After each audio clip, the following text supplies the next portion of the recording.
Hello friends, welcome back JP law classes में आप सबका स्वागत है। दोस्तों, ये आज आरजेएस का मॉक टेस्ट नंबर 4 है। इससे पहले 3 टेस्ट हो चुके हैं लॉ के, और 1 से लेके 15 टेस्ट हो चुके हैं। 16 टेस्ट, 1 से लेके 16 टेस्ट हो चुके हैं हिंदी हिंदी के, और इंग्लिश के 3 टेस्ट हो चुके हैं। और अभी तक आपने नहीं देखे तो जेपी लॉ क्लासेस के टेलीग्राम यूट्यूब चैनल पे जाके सेपरेट प्लेलिस्ट बनी हुई है आरजेएस की, ठीक है, हिंदी इंग्लिश की और लॉ की, ठीक है। तो वह जाके इस क्लास का बेनिफिट उठा सकते हो और अपनी तैयारी को और बेहतर बना सकते हो, ठीक है। और इस सेशन का जो पीडीएफ है वो जेपी लॉ क्लास से टेलीग्राम चैनल पे मिल जाएगा, वहाँ पे सब ज्वाइन कर लें। और अगर आप इस चैनल पे नए हैं तो एक बार इस चैनल को सब्सक्राइब जरूर कर देना, बेल आइकन क्लिक करना, जिससे नेक्स्ट क्लास का नोटिफिकेशन आपको तुरंत मिल सके, ठीक है। तो आज का सेशन हम स्टार्ट करें। आज का पहला क्वेश्चन है, इसका आंसर आपको देना है फटाफट से। सारे क्वेश्चन के जो क्वेश्चन नहीं आ रहा उनको आप एक नोटबुक में लिख लें, ठीक है, उनको याद करते रहो, ठीक है। और a import, question number 1, a import into India export there from any counterfeit coin knowing the same to be counterfeit is guilty under section of IPC 234, 235, 236, 237। जो कि कोई किसी कुकृत सिक्के को यह जानती हुई है कि वह कुकृत है, भारत में आयात करेगा और वह भारत दंड विधि की धारा के अंतर्गत दोषी है, तो वो आपको बताना है। 234, 235, 236, 237 बताइए फटाफट करेक्ट आंसर दीजिए, ठीक है। तो इसका राइट आंसर हो जाएगा यानी ऑप्शन नंबर यानी 237 के अंदर करेक्ट हो जाएगा, ठीक है। 237 आर्टिकल सेक्शन धारा धारा 237 के अंदर, ठीक है, करेक्ट हो जाएगा, ठीक है। यानी कि ए इंपोर्ट करता है यानी कि इंडिया के अंदर, export there from the counterfeit coin knowing them same to be counterfeit is guilty under section 237, ठीक है। Next question number question number second, intentionally omission to give information of the offence by a person legally by person is legally bound to inform to deal under section इत्तला देने के लिए आबद्ध व्यक्ति द्वारा अपराध की इत्तला देने का आशय लोप किया जाता है। यह भारतीय दंड विधि की किस धारा के अंतर्गत आता है? 202, 203, 204, 205 फटाफट से करेक्ट आंसर दीजिए। तो इसका राइट आंसर हो जाएगा दोस्तों, ठीक है, 202 के अंदर ये आता है, ठीक है। 202 के अंदर धारा एंड धारा 202 कहती है, इत्तला देने के लिए आबद्ध व्यक्ति द्वारा अपराध की इत्तला देने का आशय लोप या कोई यह जानते हुए कि विश्वास करने के कारण रखते हुए कोई अपराध किया गया है, उस अपराध के बारे में कोई इत्तला जिसे देने के लिए वह वैध रूप से आबद्ध हो से देने का आशय लोप करेगा, वह दोनों में से किसी भारतीय कार्रवाई से जिसकी अवधि 6 मास की तय हो सकती है। इसकी जो पनिशमेंट है 6 मास की 6 महीने की है हो सकती है, और जुर्माने से दोनों में से दंडित किया जा सकता है, ठीक है। 202, ठीक है। यानी कि कोई person the intention omission to give information सूचना देता है, offence by person legally bound to inform the deal under section 202, ठीक है। Next question number third question का आंसर दीजिए फटाफट से, ठीक है। Question number 3, a soldier fire of mob by order of his superior officer is conformity with command of law a has committed no offence, ने कोई अपराध नहीं किया, ठीक है। ये जो और हिज डिफेंस कमांडर सेक्शन, कौन से सेक्शन के अंदर इसकी डिफेंस है आएगी, ठीक है। विधि के समादेशों के अनुवर्तन की में अपने वरिष्ठ ऑफिसर के आदेश से एक सैनिक कै पर भीड़ पर गोली चलाता है, ठीक है। कै यानी भीड़ पर गोली चलाता है, कै ने कोई अपराध नहीं किया।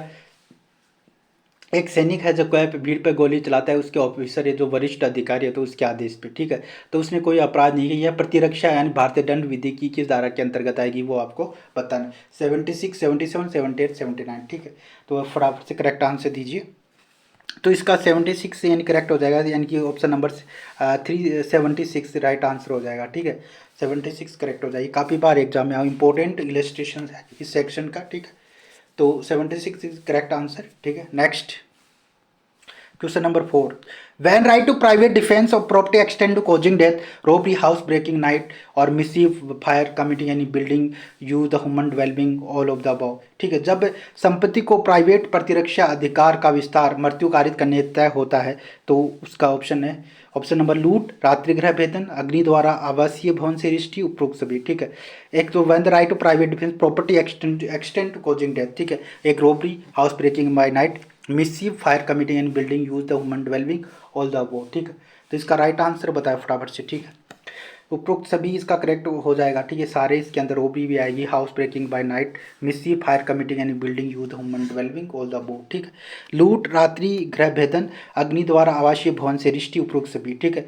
प्राय यानी संपत्ति को प्राइवेट प्रतिरक्षा का अधिकार का विस्तार मृत्यु कारित करने तक है, ठीक है, मृत्यु कारित करने। इसके अंदर लूट भी है, ये रात्रि गृह भेदन, अग्नि द्वारा आवासीय भवन से रिष्टि, उपरोक्त सभी, ये सेक्शन 103 के अंदर है। सेक्शन कौन सी धारा है? धारा 103, सेक्शन यानी 103 है, ठीक है, 103 है, धारा 103 है, ठीक है। सेक्शन कौन सा है? वो 103 है, ठीक है। और इसके अंदर और क्या क्या आएगा, ठीक है, एक तो सेक्शन में रोबरी आएगी, ठीक है, रोबरी यानी लूट हो गया, हाउस ब्रेकिंग नाइट आएगा, मिससी फायर कमिटी यानी building tenant vessel which is building tenant vessel uses human being. फिर आता है नेक्स्ट यानी थेफ्ट, एक है फोर्थ यानी कि इसका एक होता है थेफ्ट। थेफ्ट और मिसशिप यानी कि जो चोरी और ये चोरी अग्नि द्वारा यानी कि रिष्टि, ठीक है, चोरी रिष्टि, हाउस ट्रेस पास, ठीक है, house trespass under the circumstances में be reasonably cause apprehension that is death और grievous hurt will be consequence. पहला है रोबरी, पहला ऑप्शन है रोबरी, ठीक है। सेक्शन 103 के अंदर क्या आएगा? 103 पहले है रोबरी आएगी, ठीक है, हाउस ब्रेकिंग बाय नाइट आएगा, ठीक है। सेकंड इज, ये काफ़ी बार एग्जाम में आ चुका है, ये ऑप्शन काफ़ी बार एग्जाम में आएंगी, ये इंपॉर्टेंट सेक्शन है, ठीक है। रोबरी, पहला रोबरी है कि लूट हो गया, ठीक है। हाउस ब्रेकिंग बाय यानी कि रात्रि गृह भेदन हो गया। दूसरा मिसी बाय फायर कमिटिंग यानी बिल्डिंग के अंदर टेंट या vessel which is building tent vessel is use human developing. फिर फोर्थ है थेफ्ट, चोरी, theft, mischief, house trespass under circumstance as may be reasonably cause that is death या grievous hurt will be consequence, ठीक है।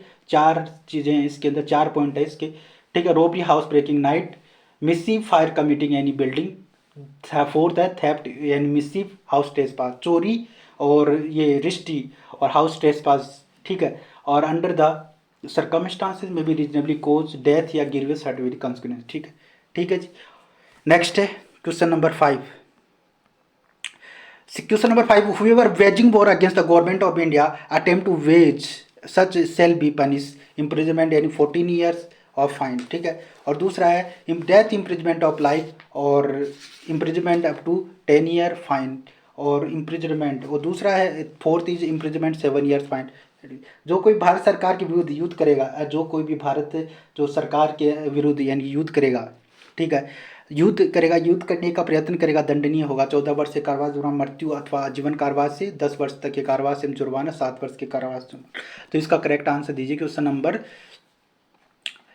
कौन सा है? 5 का, ठीक है। तो इसके अंदर ये कौन सा सेक्शन है? पहले तो ये सेक्शन है 21, ठीक है, 121 ऑफ द आईपीसी का, ठीक है, आईपीसी यानी कि भारतीय दंड संहिता, ठीक है।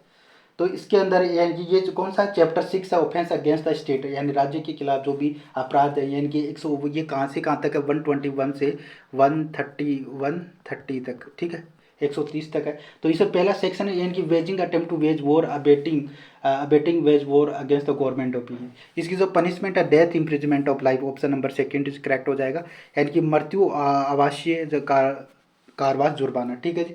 तो इसका राइट आंसर हो जाएगा ऑप्शन नंबर सेकेंड करेक्ट हो जाएगा। Next question number 6, which kind hurt is not grievous hurt, यानी कौन सा जो हर्ट है वो ग्रीवियस हर्ट नहीं है, वो आपको बताना है, ठीक है। कौन सा किस प्रकार का जो हर्ट है वो ग्रीवियस हर्ट नहीं है, वो इसके अंदर बताना है, ठीक है। तो emasculations, privation any privations of any member jointly, disfigurations, head of face, all the above, यानी कौन सी उत्पत्ति घोर उत्पत्ति नहीं है, एंड हरण, किसी अंग या जोड़े का विच्छेद, सिर या चेहरे का विमुद्रीकरण, उपरोक्त सभी। करेक्ट आंसर इसका देना है क्वेश्चन नंबर 6 का, ठीक है। तो इसके अंदर कौन सा ऑप्शन नहीं आएगा, ठीक है। तो पहले तो ग्रीवियस हर्ट किसके अंदर दे रखा है, यानी कि जो ग्रीवियस हर्ट दे रखा है, ठीक है, ये किसके अंदर दे रखा है? ये धारा यानी कि 320 के अंदर दे रखा है, और हर्ट है ये 319 के अंदर दे रखा है, ठीक है। तो ये इंपॉर्टेंट है सेक्शन है, इनको ध्यान रखना अच्छे से, 320 और दूसरा है 319, ठीक है। तो इसमें यानी कौन सा नहीं आएगा वो आपको करेक्ट आंसर आपको देना है, ठीक है, इसका, ठीक है जी, 320 319। तो इसका अगर डिसफिगरेशन हेड ऑफ द फेस यानी ऑप्शन नंबर 3 इज करेक्ट हो जाएगा, ये नहीं आएगा, ठीक है। सिर या चेहरे का विमुद्रीकरण राइट आंसर हो जाएगा, ठीक है, ठीक है जी, ठीक है। नेक्स्ट क्वेश्चन नंबर 7 का राइट आंसर दीजिए फटाफट से, ठीक है। Essex is fished at Z intending knowing it to be likely that he may be thereby cause Z to believe that A is about to strike a has committed force, committed assault, committed grave provocation. ठीक है, वो आपको बताना है। ठीक है, इसका right answer देना है नन ऑफ द अबव। यह पर अपना मुक्का इस आशय से यह संभव है जानते हुए कि हिलाता है कि उसके द्वारा यह को यह विश्वास हो जाए कि क यह को मारने वाला ही है। क ने कौन सा अपराध किया है? बल का प्रयोग किया, हमला किया या गंभीर प्रकोपन किया? उपरोक्त में से कोई नहीं। तो इसका राइट आंसर आपको देना है। ठीक है, फटाफट से करेक्ट आंसर दीजिए। ठीक है, तो ये कौन सा यानी कमिटेड यानी कौन सा ऑफेंस कमिट किया है? ठीक है, यानी कि कमिटेड यानी कि force, committed assault, committed grave provocation. ठीक है, राइट आंसर हो जाएगा ऑप्शन नंबर, यानी कि इसका हो जाएगा ऑप्शन नंबर सेकंड, यानी कमिटेड असोल्ट, उसने असोल्ट किया है। ठीक है, हमला किया है। ठीक है, तो राइट आंसर हो जाएगा, यानी कि यह अपना मुक्का इस आशय से संभव है जानते हुए कि वह हमला करने वाला है। ठीक है, उसके द्वारा यह को इस विश्वास हो जाए कि यह को मारने वाला है। तो ये कौन सा है? तो उसने कौन सा अपराध किया? यानी कमिटेड असोल्ट, यानी हमला किया उसने। ठीक है, बल का प्रयोग नहीं किया, कमिटेड फोर्स नहीं किया। ठीक है, हमला किया। ठीक है, नेक्स्ट क्वेश्चन नंबर 8। ठीक है, इसका दीजिए।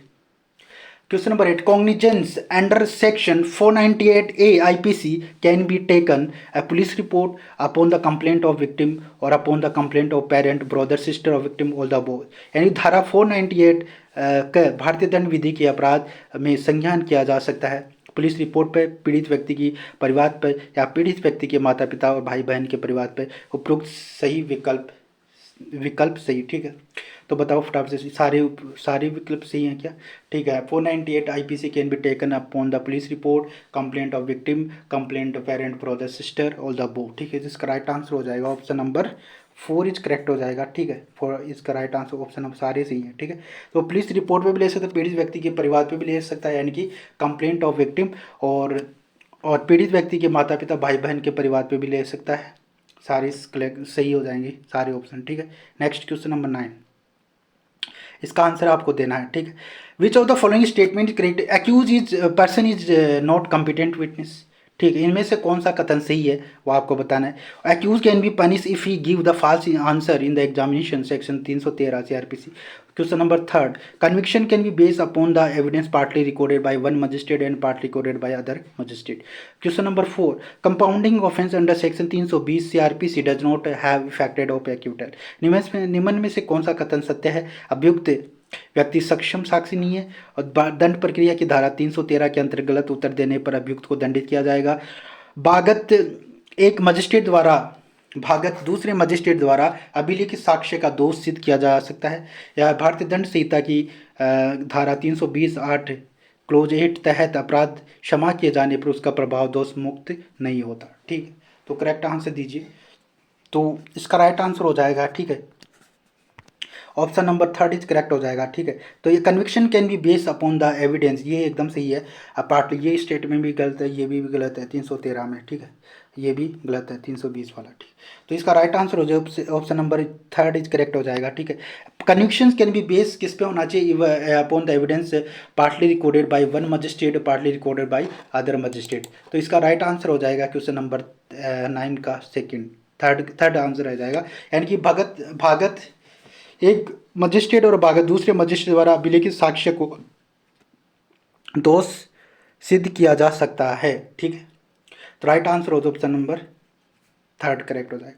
नेक्स्ट क्वेश्चन नंबर, तो इसमें सेक्शन 315 डील करता है।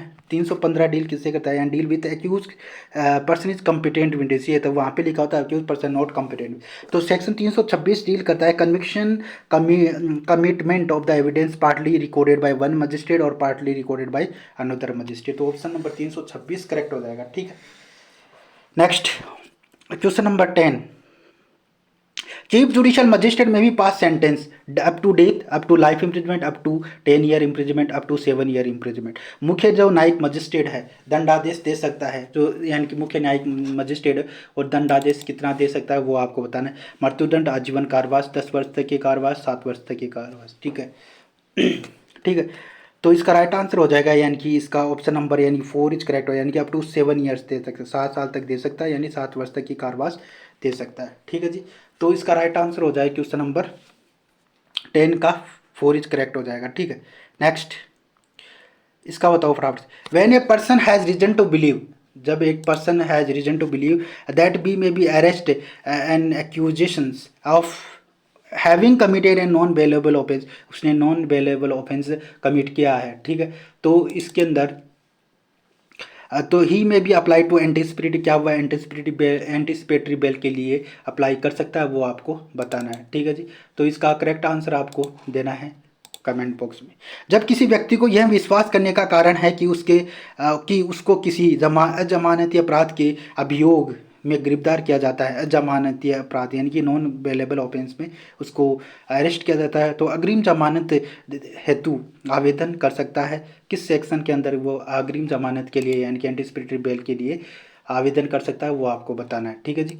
तो इसका करेक्ट आंसर आपको देना है, ठीक है। सेक्शन 436, 437, 438, 439, धारा 436, 437, 438, 439, ठीक है।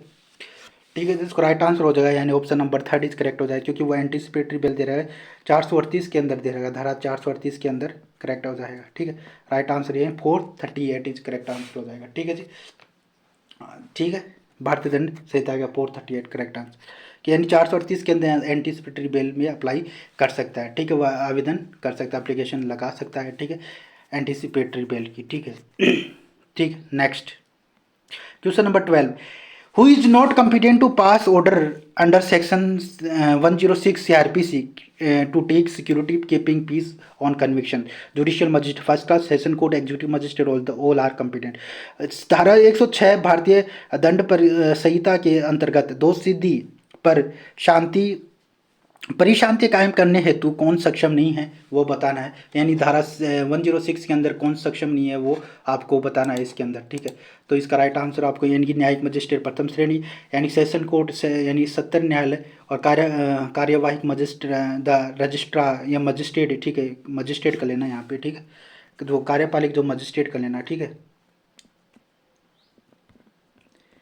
स्ट्रेट मजिस्ट्रेट का लेना, और सभी सक्षम हैं, तो ये आपको इसका आंसर क्वेश्चन नंबर 12 का राइट आंसर आपको देना है, ठीक है जी। तो इसका राइट आंसर क्या हो जाएगा, यानी कि इसमें जो फर्स्ट क्लास मजिस्ट्रेट भी दे सकता है और सेशन कोर्ट भी दे सकता है, ये दोनों तो सक्षम है, एग्जीक्यूटिव मजिस्ट्रेट नहीं दे सकता, तो ये राइट आंसर हो जाएगा, कार्यपालिक मजिस्ट्रेट नहीं दे सकता, ठीक है, ऑप्शन नंबर 2 करेक्ट हो जाएगा, ठीक है, थर्ड करेक्ट हो जाएगा, ठीक है। तो राइट आंसर हो जाएगा option number 3 is correct, executive magistrate नहीं कर सकता, बाकी प्रथम श्रेणी वाला और सत्य न्यायाधीश कर सकता है, ठीक है, वो सक्षम है, ठीक है। तो हु इज यहाँ पे पूछ रहा है कि कौन नहीं है, हु इज नॉट कॉम्पिटेंट, यानी कि who is not competent to pass order under section 106, very important section, mark कर लेना, ठीक है, अच्छे से, CrPC to take security keeping peace on conviction, इसको अच्छे से पढ़ भी लेना, ठीक है, इस सेक्शन को अच्छे से पढ़ लेना, इंपॉर्टेंट सेक्शन, एग्जाम से क्वेश्चन यहाँ पे बनने के चांस हैं, ठीक है। ठीक है, next question number 13 power of court convert summon case into warrant case provide under section 302, 359, 301, 322। Summon मामले को वारंट मामले में परिवर्तन करने की शक्ति भारतीय दंड संहिता के किस प्रावधान में है, ठीक है, यानी कि जो समन वारंट है, समन मामले को वारंट मामले में परिवर्तन करने की शक्ति, ये तो फटाफट से आंसर दीजिए इसका क्वेश्चन नंबर 13 का, ठीक है। तो इसका राइट आंसर यानी कि सम्मन मामले को वारंट मामले में परिवर्तन करने की शक्ति कौन से सेक्शन के कौन सी धारा में दे रखी है, तो 259 के अंदर राइट आंसर हो जाएगा इसका, 200 option number 2 is correct, 259 is correct right answer, ठीक है, 259, ठीक है। Next question number 14, the provision of the tender pardon to an accomplice is given, section 365, 306 CrPC, 380 CrPC, 389 CrPC, ठीक है। सहअपराधी के समाधान से संबंधित प्रावधान निम्न में से किस धारा में है, दंड प्रक्रिया संहिता की धारा 265, दंड प्रक्रिया संहिता की धारा 306 और धारा 280, 289, ठीक है। तो इसका 265, 265, 306, 380, 389, 280, 306, 265 सीआरपीसी, तो बताओ फटाफट से करेक्ट आंसर दीजिए इन सब का, ठीक। तो इसका राइट आंसर हो जाए, यानी कि जो टेंडर पार्डन अकम्प्लिस कहाँ पे दे रखा है, सेक्शन 306 के अंदर दे रखा है, 306 इज राइट आंसर, ठीक है। और 14 का हो जाएगा ऑप्शन नंबर 2 इज करेक्ट हो जाएगा, 306 इज करेक्ट आंसर हो जाएगा, ठीक है जी। नेक्स्ट क्वेश्चन नंबर 15, इसका दीजिए फटाफट। When the court is from opinion regarding to electronic signature, that opinion of the certified officer who issues electronic signature not admissible evidence is relevant, not relevant, none of the above. जब न्यायालय को किसी व्यक्ति के electronic हस्ताक्षर के बारे में राय बनाई हो तब प्रमाणिकर्ता अधिकारी की राय जिसने इलेक्ट्रॉनिक हस्ताक्षर जारी किए हों, साक्ष्य यानी साक्ष्य से ग्राह्य नहीं, सुसंगत तथ्य में सुसंगत तथ्य नहीं है, इनमें से कोई नहीं। ठीक है, बताइए फटाफट करेक्ट आंसर दीजिए। ठीक है, तो इसमें यानी कि when the court is from the opinion regarding electronic signature, when the opinion of the certified officer is who issues electronic signature, तो ये क्या है, सुसंगत तथ्य हो जाएंगे। ठीक है, तो वो इशूज करेगा तो सुसंगत तथ्य हो जाएगा, राइट आंसर यानी कि इज रिलेवेंट सेक्शन हो जाएगा करेक्ट। ठीक है, राइट 15 का हो जाएगा, सेकेंड ऑप्शन इज करेक्ट हो जाएगा। ठीक है जी, नेक्स्ट क्वेश्चन नंबर, ठीक है 16, when any fact is especially with the knowledge accused is burden of proving that fact is upon, ठीक है, accused prosecution either accused or prosecution none of the above, जबकि विशेषतः ज्ञात तथ्य अभियुक्त की जानकारी में है, इसका प्रमाणित करने का भार किस पे है। ठीक है, ये ज्ञात यानी ज्ञात तथ्य अभियुक्त की जानकारी में जो ज्ञात यानी द फैक्ट स्पेशली 10 एंड की specially with the knowledge of the accused, the burden of proving the fact is upon Indian evidence act का कौन सा सेक्शन 106, ये सेक्शन 106 के अंदर है। ठीक है, भारतीय दंड Indian evidence act, Indian evidence act. ठीक है, सेक्शन कौन सा है, तो ये भार किस पे होगा, अक्यूज पे होगा, अभियुक्त पे होगा, ऑप्शन नंबर 1 इज करेक्ट हो जाएगा। ठीक है, नेक्स्ट क्वेश्चन नंबर 17, इसका बताओ, husband wife are competent witness against each other. ठीक है, इन सिविल और criminal case only, civil case only, in criminal case only investigation, क्या पति पत्नी एक दूसरे के विरुद्ध सक्षम साक्षी होंगी सिविल आपराधिक मामलों में, केवल सिविल मामलों में। ठीक है, और केवल ओनली आपराधिक मामले में केवल अन्वेषण में। ठीक, तो इसका राइट आंसर हो जाएगा ऑप्शन नंबर 1, यानी कि ये दोनों में होंगे, यानी कि ऑप्शन नंबर 1 सिविल और क्रिमिनल दोनों केस में होंगे, सिविल आपराधिक मामलों में दोनों में। Husband wife is competent witness against the each other husband, civil और क्रिमिनल केस में। ठीक है, ठीक है जी, next presumption as dowry death is provide under section Indian evidence act. ठीक है, सारे इंपॉर्टेंट क्वेश्चन है, एक बार सेशन को सब लाइक कर दे। ठीक है, जितने भी स्टूडेंट देख रहे हैं सारे सेशन को लाइक कर दे, शेयर। अगर आप इस चैनल पे नए हैं तो एक बार चैनल को सब्सक्राइब जरूर कर लेना, जिससे कि अगले क्लास का नोटिफिकेशन आपको मिल सके। Section 113A, section 113B, section 114A, section 111A, दहेज मृत्यु के बारे में साक्ष्य अधिनियम कि किस धारा में प्रावधान किया गया है, धारा 13 के, धारा 13, 14 के, धारा 13 के, धारा 111 का, बताओ फटाफट से। ठीक, डोरी प्रिजम्पशन ऑफ द डोरी death is provide under which section, वो बताना है। ठीक है, तो ये ऑप्शन, ये नंबर यानी कि सेकंड इज करेक्ट, यानी कि धारा 113B के अंदर है। ठीक है, एक धारा 113 है, राइट आंसर हो जाएगा। नीचे हिंदी इंग्लिश में दोनों में अलग अलग है ऑप्शन। ठीक है, तो यहाँ पे 13 है, थर्ड हो जाएगा, यहाँ पे इंग्लिश में यानी कि सेकंड, धारा 13B के अंदर करेक्ट हो जाएगा। ठीक है जी, अगर कोई क्वेश्चन में कोई डाउट हुआ आपको, कोई लग रहा है, ठीक है, तो आप कमेंट बॉक्स में उसको बता सकते हो। ठीक है, उसको हम सही करके नेक्स्ट क्लास में आपको बता देंगे। उस क्वेश्चन में अगर कोई डाउट क्लियर कर देंगे नेक्स्ट क्लास के अंदर। ठीक है, कमेंट बॉक्स में ज़रूर बताएं। ठीक है, बाकी तो मैं एकदम सही आंसर दे रहा हूँ। ठीक है, फिर भी आपको कोई डाउट लगे किसी क्वेश्चन में तो आप बता सकते हैं। ठीक है, सेशन को लाइक करते जरूर चलें। ठीक है, next question number 18, Queen versus Abdullah 1885 all case are related to conduct consequence motive preparation. न्याय दृष्टांत यानी क्वीन वर्सेस अब्दुल्ला जो बनाम जो केस है, ये कौन सा किससे रिलेटेड है, वो संबंधित है आचरण परिणाम हेतु तैयारी, कंडक्ट कंसिक्वेंस मोटिव प्रिपरेशन। ठीक, तो इसका राइट आंसर हो जाए, यानी कि ये है आचरण से रिलेटेड है। ठीक है, कंडक्ट इज राइट आंसर हो जाएगा ऑप्शन नंबर। ठीक है, थोड़ा सा मैं इसको क्लियर कर लेता हूँ। ठीक है, ऑप्शन नंबर 1 इज, यानी कि queen versus Abdullah, right option number 1 is correct हो जाएगा 1। ठीक है, तो यहाँ पे ये 1 करेक्ट हो जाएगा ऑप्शन नंबर 1, यानी आचरण से। ठीक है, आचरण से। ठीक, कंडक्ट, कंडक्ट से रिलेटेड, यानी क्वीन वर्सेस अब्दुल्ला किससे रिलेटेड है, कंडक्ट से। इंपॉर्टेंट केस है, एग्जाम में काफ़ी बार आता है। ठीक है जी, नेक्स्ट क्वेश्चन नंबर 19, मैं सारे क्वेश्चन लेके आऊँ, सारे एक से काफ़ी सारे क्वेश्चन है। ठीक है, फटाफट से इन क्वेश्चन को करेंगे हम। ठीक है, अब क्वेश्चन नंबर 19,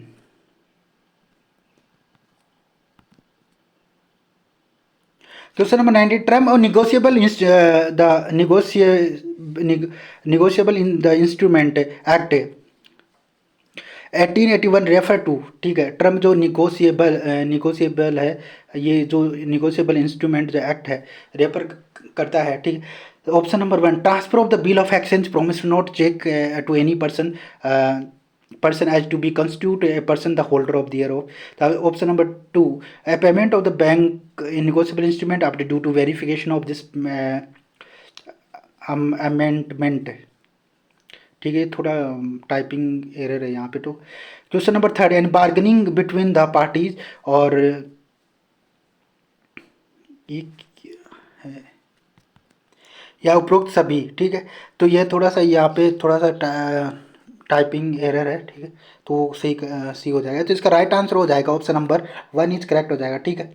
तो यानी कि transfer of the bill, exchange of the promise note cheque to any person, ठीक है, as to constitute the person holder thereof, ठीक है। जो विनियम पत्र का अंतरक वचन या पत्र किसी भी व्यक्ति का चेक या उस व्यक्ति को धारक प्रदर्शित करता है, ठीक है। ऑप्शन नंबर 1 इज करेक्ट हो जाएगा। टर्म जो निगोशिएशन है, निगोशिएबल, ठीक है, निगोशिएबल है, निगोशिएबल इंस्ट्रूमेंट एक्ट में ये कहा टर्म इसका क्या है, the bill of transfer of the bill of exchange promise note cheque to any person as to constitute the person to holder thereof, ठीक है। Next question number 20, when the presentment of the payment to be made under section 65 of this act, ठीक है। Option number, presentment of the payment can be made any reasonable time, or presentment of any payment must be made during this useful hour of business and if with banker within the banking hours, ठीक है। There is no such stipulations time of presentment और none of the above. प्री काम्य लिखित अधिनियम की धारा 65 के अंतर्गत भुगतान कब किया जाता है? भुगतान के लिए प्रस्तुतिकरण के युक्त समय पर भुगतान किया दिया जाता है, या भुगतान के लिए प्रस्तुतिकरण पर भुगतान व्यापारिक सामान्य घंटों में यदि बैंक है तो बैंक के समय में दिया जाना चाहिए। भुगतान के लिए ऐसी कोई शर्त नहीं है, उपरोक्त में से कोई नहीं। फटाफट क्वेश्चन नंबर सेक्शन 75 से रिलेटेड है। तो इसका राइट आंसर हो जाए, यानी कि presentment of the payment made during this usual hour, ठीक है, business and if at banker with in the banking hour, ठीक है, is very important section. Question number 2 right answer हो जाए, यानी भुगतान के लिए प्रस्तुतिकरण पर भुगतान व्यापारिक सामान्य घंटों में यदि बैंक हो तो बैंक के समय में दिया जाना चाहिए, ठीक है। नेक्स्ट क्वेश्चन नंबर 21 इंपॉर्टेंट है, यह क्वेश्चन सबको आना चाहिए। Dishonour cheque of insufficient fund account is related to section 137, 138, 139 and act ये सेक्शन 141, ठीक है।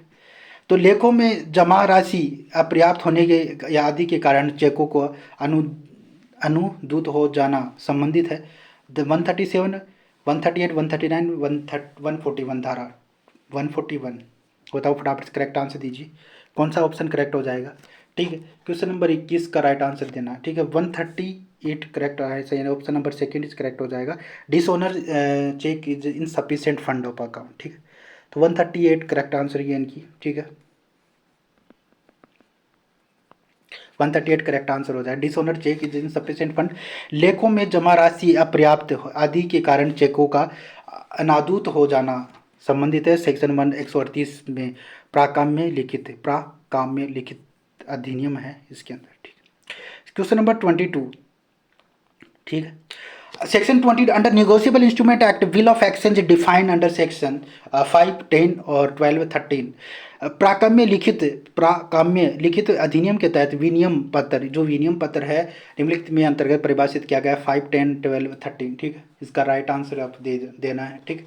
क्वेश्चन नंबर कौन सा 22, ठीक। तो इसका राइट आंसर हो जाएगा ऑप्शन नंबर यानी 5 से धारा 5 के अंदर दे रहेगा negotiable instrument bill of exchange define करेगा सेक्शन 5 के अंदर, ठीक है जी। Next bill of exchange section 5 के अंदर डिफाइन कर रखा है, ठीक है, very important section. Next question number इसका बताओ, सूचना प्रौद्योगिकी अधिनियम की धारा 2 टय के अनुसार कंप्यूटर संसाधन का अर्थ है एज पर द सेक्शन 2 की information technology act computer resources, computer data, computer system, computer network, all the above. Computer data, computer प्रणाली, कंप्यूटर संजाल, उपयुक्त सभी, ठीक है। क्वेश्चन नंबर 23 का राइट आंसर देना इसमें, यानी कि जो कंप्यूटर रिसोर्सेज है उसके अंदर क्या क्या आएगा, ये सेक्शन 2 के में डिफाइन करेगा, यानी कंप्यूटर जो रिसोर्सेज है सेक्शन 2 के अंदर डिफाइन करेगा कंप्यूटर संसाधन, ठीक है, ठीक है। तो computer data system network all the बहुत सारी चीज़ें इसके अंदर आएगी। Option number D 4 is correct हो जाएगा, ठीक है। Next question number 24, which sections related to residuary penalty under the IT Act 2000 section 40, 41, 44, 45। IT अधिनियम 2000 के तहत यानी ये अवशिष्ट शास्ति से संबंधित कौन सी धारा है, 40, 43, 45, 44, 45, ठीक। इंपॉर्टेंट सेक्शन है, ठीक है। और इसके अंदर कितनी पेनल्टी है वो आप कमेंट बॉक्स में बताओ, ठीक है। तो इसका राइट आंसर 45, सेक्शन 45 भी वेरी इंपॉर्टेंट, ठीक है। राइट आंसर ये इंपॉर्टेंट है, रेसिड्यूरी पेनल्टी अंडर सेक्शन 45 में दे रखा है, ठीक है। तो राइट आंसर हो जाएगा ऑप्शन नंबर 4 करेक्ट आंसर, धारा 45, ठीक है। रेसिड्यूरी पेनल्टी यानी अवशिष्ट शास्ति किसके अंदर, यानी सेक्शन यानी धारा 45 के अंदर है आईटी एक्ट के तहत, ठीक है जी। Next 25, in which sections offence is computer related section 43 is provided, ठीक है। ये कौन सा सेक्शन है जिसके अंदर कंप्यूटर से रिलेटेड जो सेक्शन 43 प्रोवाइड करता है उसकी जो पनिशमेंट है वो कहाँ दे रखी है, सेक्शन 65, 66, 67, 66, 68। धारा 43 के संबंधित कंप्यूटर अपराध का प्रावधान, जो कंप्यूटर से रिलेटेड कंप्यूटर से संबंधित यानी कंप्यूटर संबंधित जो अपराध का प्रावधान किस धारा में किया गया है वो बताना है, 65, 67, 66, 68। तो इसका राइट आंसर हो जाएगा ऑप्शन नंबर 66, धारा 33 धारा यानी 66 करेक्ट आंसर हो जाएगा, धारा 66, ठीक है। 66 इज करेक्ट आंसर, 66, ठीक है। पेनल्टी आप जरूर बताओ फटाफट से, ठीक है, इसकी क्या पेनल्टी है, ठीक है। पेनल्टी कितनी होगी वो कमेंट बॉक्स में बताइए, ठीक है, ठीक है जी। नेक्स्ट इसकी क्वेश्चन नंबर 25, ठीक है। What is punishment cyber terrorism, cyber terrorism की कितनी punishment, imprisonment of life, death या 10 ईयर इम्प्रिजनमेंट विद लाइफ, ठीक है। यहाँ पे फाइन करने ना विथ फाइन, ठीक है, फायर नहीं है फाइन, फाइन कर लेना इसको, या ऑल द अबाउट, ठीक है। यहाँ पे भी आग नहीं है, फाइन आ जाएगा। तो इसका करेक्ट आंसर साइबर जो टेररिज्म है उसकी पनिशमेंट कितनी है वो आपको बतानी है, ठीक है जी। तो इसका राइट आंसर हो जाए ऑप्शन नंबर 1 यानी कि इम्प्रिजमेंट ऑफ लाइफ, ठीक है। लाइफ इम्प्रिजमेंट करेक्ट आंसर, आजीवन कारावास करेक्ट आंसर हो जाएगा, ठीक है। Cyber punishment of the cyber terrorism, ठीक है। Next question number 66 very important case है, इससे आईटी एक्ट का इंपॉर्टेंट है, काफ़ी बार ये दिल्ली एग्जाम में, दिल्ली जुडिशरी में भी आया हुआ है, ठीक है। और ये इम्पोर्टेंट केस है, ये एग्जाम में आने के चांस हैं इसकी, ठीक है। तो इसको याद रखना अच्छे से। Section 66A information technology act has been struck down, supreme court is case Ram Singh versus union of India, Shreya Singhal Bharat union of India, Prem Kumar Singh versus state of UP, Amar Singh versus union of India, ठीक है। तो ये सूचना प्रौद्योगिकी अधिनियम की धारा 66 क को किस मामले में न्यायालय द्वारा रद्द कर दिया गया था, जो 66 क है वो धारा को रद्द किया गया, कौन सा ऐसा मामला था उसके बारे में आपको पता होना चाहिए, बहुत ही इंपॉर्टेंट केस है। राम सिंह बनाम भारत संघ, श्रेया सिंगल बनाम भारत संघ, प्रेम कुमार सिंह बनाम उत्तर प्रदेश, अमर सिंह बनाम भारत संघ, ठीक है। करेक्ट आंसर हो जाएगा ऑप्शन नंबर 2 यानी कि Shreya Singhal versus union of India, Shreya Singhal versus Bharat बनाम, option number 2 very important, IMP mark लेना, इसको लिख लेना अच्छे से, एग्जाम में 90% चांस है आने के, ठीक है। अगर कोई क्वेश्चन आईटी एक्ट से बनेगा तो ये क्वेश्चन आने के, अगर केस लॉ से कोई क्वेश्चन आया तो ये इंपॉर्टेंट केस है आईटी एक्ट का, ठीक है। यहाँ से क्वेश्चन आने के चांस, ठीक है। और भी इंपॉर्टेंट केस है तो वो भी हम इस टेस्ट अगले टेस्ट में डिस्कस करेंगे। और इम्पोर्टेंट सेक्शन पनिशमेंट वाला पोर्शन आप आईटी एक्ट से अच्छे से करके जाना, ठीक है, डेफिनेशन वाला और पनिशमेंट वाला, ठीक है। और बीच में जो इम्पोर्टेंट सेक्शन है 1-2 वो करके चले जाना, तो आईटी एक्ट कंप्लीट हो जाएगा। जो बाकी सभी से क्वेश्चन आएंगे सारे एक्ट अच्छे से करके जाने हैं, ठीक है। ज़्यादा टाइम बचा नहीं है, आज 13 तारीख हो चुकी है, ठीक है जी। नेक्स्ट क्वेश्चन नंबर ये सेक्शन 66A पनिशमेंट क्या देता है, punishment of the sending the offensive message through the communications service shall be punish, यानी 3 year fine, the 3 year fine, ठीक है। इसको स्ट्रक डाउन करके दिया गया था, यानी कि जो कोई मैसेज वगैरह सेंड करता है टू द, यानी कि ईमेल के थ्रू, ठीक है, any communication through the service shall be punishable at the act, ठीक है। 3 ईयर्स 3 साल की सजा होगी, फाइन, ठीक है। तो ये मामला था सीरिया सिंगल बनाम भारत संघ, यानी कि Syria single versus union of India. तो धारा कौन सी थी? 66A, ठीक है। Very important section, very important case also, ठीक है। तो इसको अच्छे से याद करना। क्वेश्चन नंबर 27, इसी सेक्स बार बार देखते रहने से ये सेक्शन सारे कवर हो जाएंगे, ठीक है। तो इसका बताओ, परीक्षा अधिकारी की रिपोर्ट किस धारा के अंतर्गत गोपनीय माना जाता है, ठीक है। Which section report probation officer is consider to be confidential, very important section, ठीक है। इसका बताओ फटाफट से। तो यहाँ से क्वेश्चन आने के चांस है काफ़ी सारे, ठीक है। अगर कोई क्वेश्चन बनता है तो यहाँ से बन सकता है, ठीक है, डायरेक्ट सेक्शन बेस पे। तो ये कौन सा सेक्शन यानी 7 डील करता है? राइट आंसर यानी कॉन्फिडेंशियल। ये राजस्थान एपीओ के अंदर डायरेक्ट यानी मेंस में क्वेश्चन ये आया हुआ है, ठीक है। आप बोलोगे ये इंपॉर्टेंट है, मेंस में भी ऐसे डायरेक्ट पूछ लिया था क्वेश्चन नंबर 7, ठीक है। और प्री का भी बनता है और मेंस के में भी पूछ लिया था ये क्वेश्चन, ठीक है। नेक्स्ट, यानी कि धारा 7 इज राइट आंसर, ठीक है। क्वेश्चन नंबर, और एक क्वेश्चन और यहाँ से बनता है पीओ एक्ट के अंदर, ठीक है। और भी सारे क्वेश्चन हैं वो भी डिस्कस करेंगे। ये इंपॉर्टेंट क्वेश्चन मतलब आरजीएस में पहले आया हुआ है एग्जाम में, ठीक है। तो under section 17 probation offender act 1950 act rule can be frame by central government, state government, central government with approval by state government, state government with approval by central government, ठीक है। यहाँ से क्वेश्चन बनने के ज़्यादा 100% चांस होते हैं। ये पिछली बार भी एग्जाम में आया हुआ है, ठीक है। तो हो सकता है इस बार आ जाए, पहले आया हुआ था 21 के अंदर आया था, फिर इसके बाद में तो एक बार और एग्जाम हो गया था। हो सकता है ये क्वेश्चन इस बार पूछ लिया जाए, ठीक है। या और भी क्वेश्चन आ सकता है, या केस से रिलेटेड कोई क्वेश्चन आ सकता है इसमें, ठीक है। बाकी और भी क्वेश्चन आएंगे वो इंपॉर्टेंट हम डिस्कस कर लेंगे, ठीक है। तो स्टेट गवर्नमेंट, तो इसको याद रखना, state government with approval by the central government का। तो मेन इंपॉर्टेंट चीज़ है यहाँ पे अप्रूवल किसका चाहिए? सेंट्रल गवर्नमेंट का चाहिए, केवल स्टेट गवर्नमेंट का नहीं। State government with approval of the central government, very important, ठीक है। यहाँ पे कंफ्यूज कर देता है, ठीक है। तो ऑप्शन नंबर 4, राज्य सरकार केंद्रीय सरकार के अनुमोदन से, ये राज्य सरकार किसके? केंद्र सरकार के अनुमोदन से, ठीक है, रूल फ्रेम कर सकती है। धारा कौन सी है? धारा 17, ठीक है, प्रोबेशन ऑफ एंडर एक्ट, ठीक है जी। नेक्स्ट 29 का दीजिए फटाफट से, ठीक है। सेक्सुअल हरेसमेंट एक्ट से है, ठीक है। According to sexual harassment of the woman work place prevention prohibition redressal act 2013, how many female member shall be nominated to constitute an internal complaint committee? महिला कार्यस्थल पर लैंगिक उत्पीड़न निवारण प्रतिषेध अधिनियम प्रतितोष अधिनियम 2013 के अनुसार आंतरिक परिवाद समिति के गठन के नाम या निर्देशित कुल सदस्यों से कम कितनी महिलाएं होगी वो बताना है। 1/4, 1/3 आदि, 1.5 और 2/3, टू थर्ड, बताओ। तो इसका राइट आंसर हो जाए 1.5। क्या होनी चाहिए? वुमन होनी चाहिए, वुमन महिलाएं होनी चाहिए, ठीक है, ठीक है जी।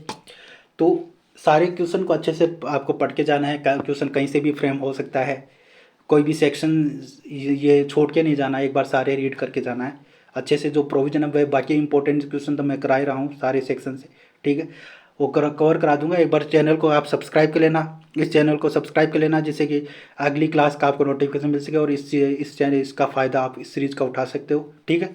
तो सारे इंपॉर्टेंट क्वेश्चन करेंगे। हिंदी इंग्लिश की क्लास आपकी चल रही है, ठीक है। हिंदी की क्लास और मैं आज लेके आऊँगा, इंग्लिश हिंदी जो भी जितना मुझे टाइम मिल गया, ठीक है।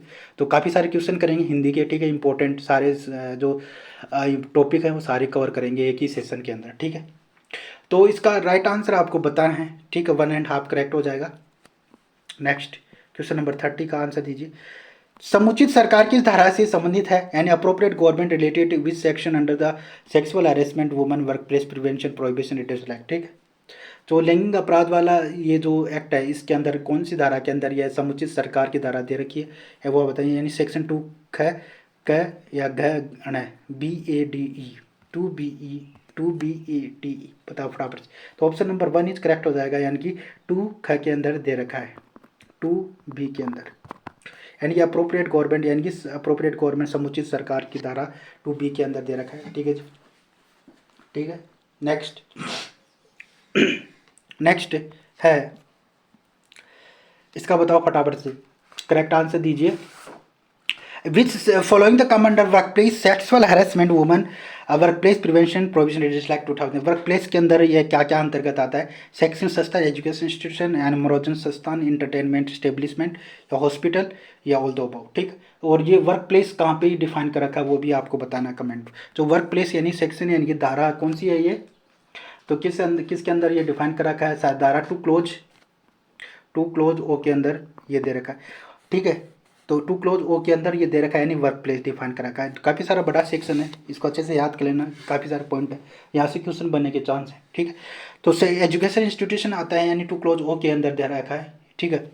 तो एजुकेशन इंस्टीट्यूशन, इंटरटेनमेंट और हॉस्पिटल सारे इसके अंदर है, तो option number 4 is correct, all the above आ जाएगा, ठीक है।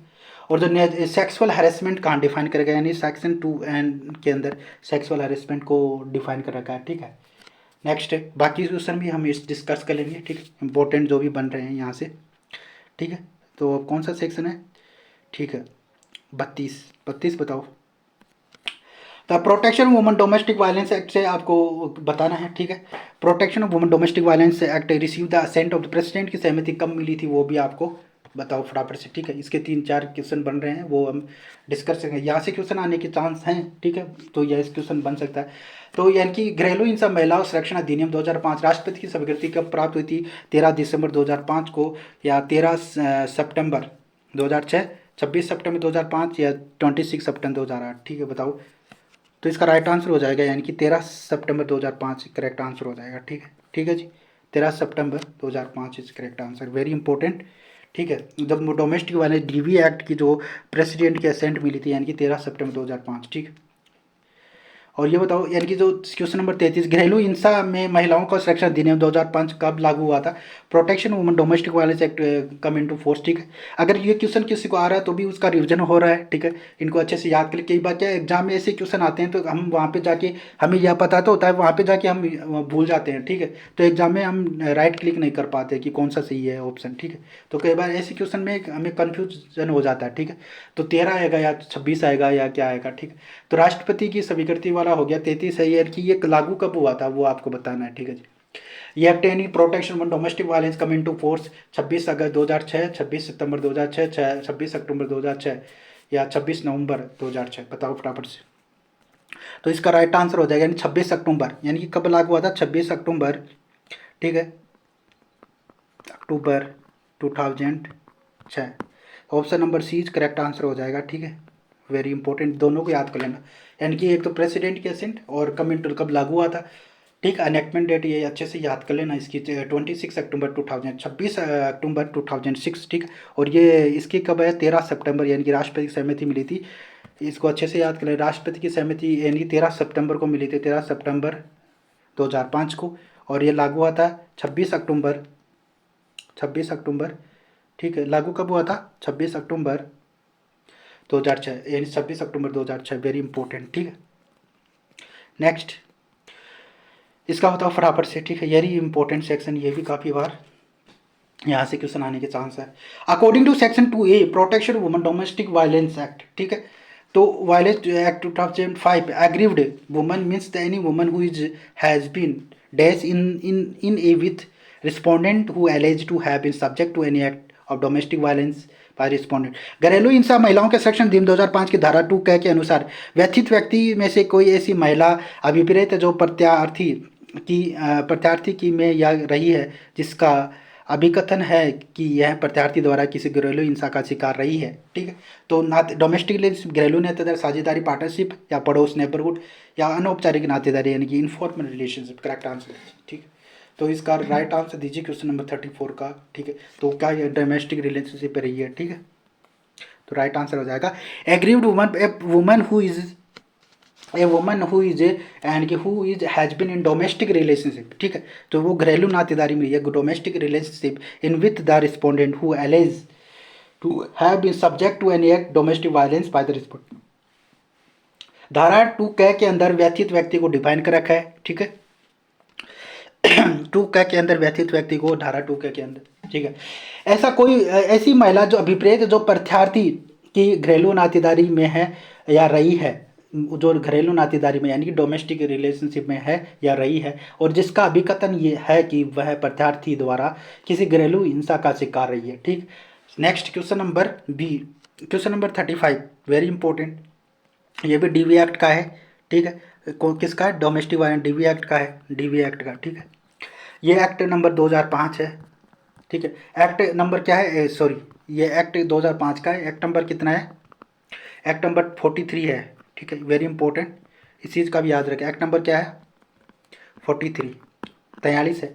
ठीक है, और 13 सितंबर को राष्ट्रपति की सहमति मिली थी इसको, है ना। 26 सितंबर 2006 को ये लागू हुआ था। सेक्शन 2A के अंदर एग्रीड पर्सन है, और डोमेस्टिक रिलेशनशिप में वो सेकेंड राइट आंसर हो जाएगा।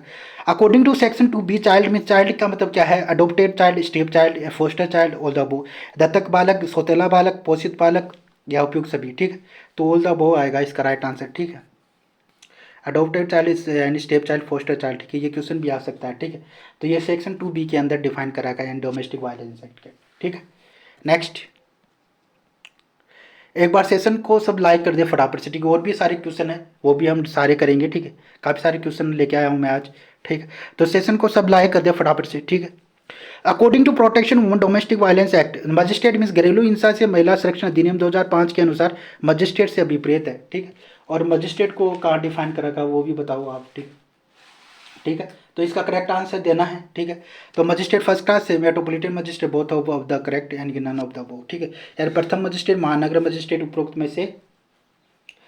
में से दोनों या उपरोक्त में से कोई नहीं। ठीक है, तो बताओ फटाफट से। मजिस्ट्रेट का मतलब यानी सेक्शन 2I के अंदर डिफाइन करेगा, यानी सेक्शन 2 क्लोज आई यानी कि 2 क्लोज आई के अंदर ये डिफाइन करेगा। मजिस्ट्रेट ने 2 क्लोज, धारा 2 क्लोज है जो ये जज अंडे वाला है, जज अंडे वाला है, जज एंड 2 झ के अंदर डिफाइन करा है। ठीक है, 2H के अंदर डोरी है। ठीक है, दहेज है, जय के अंदर दहेज है, 2J के अंदर दहेज को डिफाइन कर रखा है इसके अंदर। ठीक है, और 2F के अंदर डोमेस्टिक रिलेशन यानी घरेलू नातेदारी है। ठीक है, तो इसका राइट आंसर हो जाएगा judicial magistrate first class at the case metropolitan magistrate. तो बोथ ऑफ द उपरोक्त में से दोनों करेक्ट हो जाएंगे। ठीक है, फर्स्ट क्लास मजिस्ट्रेट यानी कि मेट्रोपॉलिटन मजिस्ट्रेट। ठीक है, इसका बताओ। इस अधिनियम की धारा के तहत आयात निर्यात परिवर्तन के लिए किए गए पास का आवश्यक होना दिया गया है। Which section is the act has been pass is necessary for import export transport under Rajasthan excise act 1950। ठीक है, 12, 13, 14, 15 धारा 12, 13, 14, 15 के अंदर बताओ फटाफट से। ठीक है, तो इसका राइट आंसर है आपको बताना है। ठीक है, एक्साइज एक्ट के, ये कौन सा एक्साइज एक्ट के अंदर है? ठीक है, धारा यानी 14 राइट आंसर। एक्साइज एक्ट के और भी सारे क्वेश्चन हम नेक्स्ट क्लास के अंदर करेंगे काफ़ी सारे। ठीक है, तो जैसे कि कंप्लीट हो जाए, ये पनिशमेंट वाले सारे क्वेश्चन हम करेंगे इंपॉर्टेंट। ठीक है, ठीक है जी, यहाँ से एक क्वेश्चन तो एक या दो क्वेश्चन बनेंगे एक्साइज एक्ट से। ठीक है, IT एक्ट से एक क्वेश्चन या दो क्वेश्चन बनेंगे। सारे एक्ट से 13 एक्ट है टोटल, 13 एक्ट में से दो क्वेश्चन बनेंगे। ठीक है, तो टोटल 35 क्वेश्चन आएंगे। ठीक है, 35 क्वेश्चन आएंगे आपके इसके अंदर, क्रिमिनल के अंदर, सिविल के अंदर 35 35 35 70 क्वेश्चन होंगे। और 30 क्वेश्चन आपके हिंदी इंग्लिश के आएंगे, वो अच्छे से कर लेना। 30 वेरी इंपॉर्टेंट, ये 30 डिसाइड करेंगे आपकी कट ऑफ। ठीक है, next question number 38, which section जो है ना justice care protect children act bagging यानी भीख कहाँ से डिफाइन कर रखा है? धारा भीख मांगना कौन सी एक्ट के धारा में परिभाषित कर रखा है वो आपको बताना है। ठीक है जी, तो बैगिंग कहाँ पे define? Section 2 close 2, 2 close 8, 2 close 9, 2 close 11। ठीक, तो इसका राइट आंसर हो जाएगा ऑप्शन नंबर यानी कि सेकंड, धारा 2 क्लोज 8 के अंदर बैगिंग को डिफाइन कर रखा है। ठीक है, नेक्स्ट क्वेश्चन नंबर 39, इसका राइट आंसर आपको देना है। ठीक है जी, तो बताओ। A child in conflict with law an adult who together commit an offence against both, क्या उनके खिलाफ विधि का उल्लंघन करने वाले जो बालक है वैसे व्यक्ति मिलकर कोई अपराध कारित करते हैं तो दोनों के विरुद्ध क्या जॉइंट कार्रवाई हो सकती है? Joint proceeding can be taken, joint proceeding can not be taken, क्या जॉइंट प्रोसीडिंग नहीं होगी तो संयुक्त कार्रवाई नहीं की जा सकी, संयुक्त कार्रवाई की जा सकती है। और the court shall be decide whether joint proceeding should be taken और नॉट, क्या न्यायालय सुनिश्चित करेगा कि यह संयुक्त कार्रवाई की जाए या नहीं। बोर्ड सेल बी डिसाइड, क्या बोर्ड डिसाइड करेगा संयुक्त कार्रवाई की जाए whether joint proceeding should be taken और नॉट। ठीक है, तो कौन करेगा ये डिसाइड। ठीक है, तो क्या जॉइंट प्रोसीडिंग होगी या नहीं होगी वो आपको बताना है। ठीक है। तो इसके अंदर कोई जॉइंट प्रोसीडिंग नहीं होगी। ऑप्शन नंबर सेकंड, संयुक्त कार्रवाई नहीं की जाएगी, joint proceeding can not be taken. ठीक है। ये धारा यानी कि धारा जो सेक्शन है, सेक्शन यानी 23 ऑफ जेजे एक्ट के अंदर दे रखा है। 23 धारा 23 के अंदर नो यानी no joint proceeding of the child in conflict law person not a child. ठीक है। उसकी को विधि के उल्लंघन करने वाले के ऐसे किसी बालक व्यक्ति जो बालक नहीं है, प्रयुक्त कार्रवाई नहीं की जाएगी, यानी को जॉइंट प्रोसीडिंग नहीं होगी उनकी। ठीक है। वेरी इंपॉर्टेंट सेक्शन है। ठीक है। नेक्स्ट इसका बताओ। ठीक है। काफ़ी बड़ा सेक्शन है, हिंदी इंग्लिश का दोनों अलग अलग डिस्कस करेंगे। ठीक है। पॉस्को एक्ट है अंदर ये 2021 में जे राजस्थान जुडिशियल सर्विस में आया हुआ है। कैसे कैसे क्वेश्चन फ्रेम में होते हैं वो भी आपको पता चलेगा।